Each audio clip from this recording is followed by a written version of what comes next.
Pass করতেছে তাদের ক্ষেত্রে যেরকম তারা ক্রাইটেরিয়া নিয়ে আসে, আমরা তার থেকে বেশি ক্রাইটেরিয়া নিয়ে বলতে পারি যে হচ্ছে ডিপ্লোমা কমপ্লিট করে থাকি। যেমন তারা হচ্ছে কোনো ভর্তি যুদ্ধে তাদের অংশগ্রহণ করতে হয় না, কিন্তু আমাদের নার্সিং প্রফেশনে আসতে হলে বা মিডওয়াইফারি করতে হলে আমাদের ভর্তি যুদ্ধে অংশগ্রহণ করে পাবলিক ভার্সিটির মতো, এমন না যে পাবলিক ভার্সিটিতে আমরা চান্স পাই না বিধায় বা আমরা ওইখানে পড়তে পারতেছি না বিধায় এখানে আসতেছি। যার যেটা পছন্দ, কারো পাবলিক ভার্সিটি পছন্দ হতে পারে, কারো নার্সিং প্রফেশন পছন্দ হতে পারে বা মিডওয়াইফারি। এজন্য হচ্ছে নার্সিং প্রফেশনে আমরা ভর্তি যুদ্ধে পার করে আসি। তারপরে বলতে গেলে আমরা 3 বছর পড়াশোনা করি। ডিগ্রি যারা পাস করে তারা 3 বছর পড়াশোনা করে, ঠিক আছে। আমরা তারপরে আবার তাদের থেকে 6 মাস বেশি ইন্টার্নশিপ করে থাকি, যেটা হচ্ছে প্রশিক্ষণ এক কথায় বলতে গেলে এই সেক্টরের।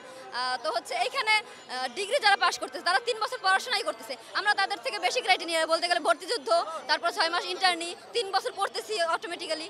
এইখানে তাদের থেকে আমরা বেশি পড়তেছি, 3.5 বছর পড়ার পরে আমরা কেন ডিগ্রি সমান পেতে পারি না? তাদের ক্ষেত্রে দেখা যায় তারা এসএসসি এবং এইচএসসি ডিগ্রি যারা পড়তেছে জাতীয় বিশ্ববিদ্যালয়ের আন্ডারে, তারা হচ্ছে জিপিএ 4 নিয়ে আসতেছে, কিন্তু আমাদের এখানে জিপিএ 6 দরকার, মানে জিপিএ 6 নিয়ে আসতে হয়। ন্যূনতম 2.5 করে এসএসসি এবং এইচএসসিতে 2.5 করে, 5 না হলে আমরা কোনোভাবে আবেদনই করতে পারবো না যে আমরা নার্সিং পড়বো।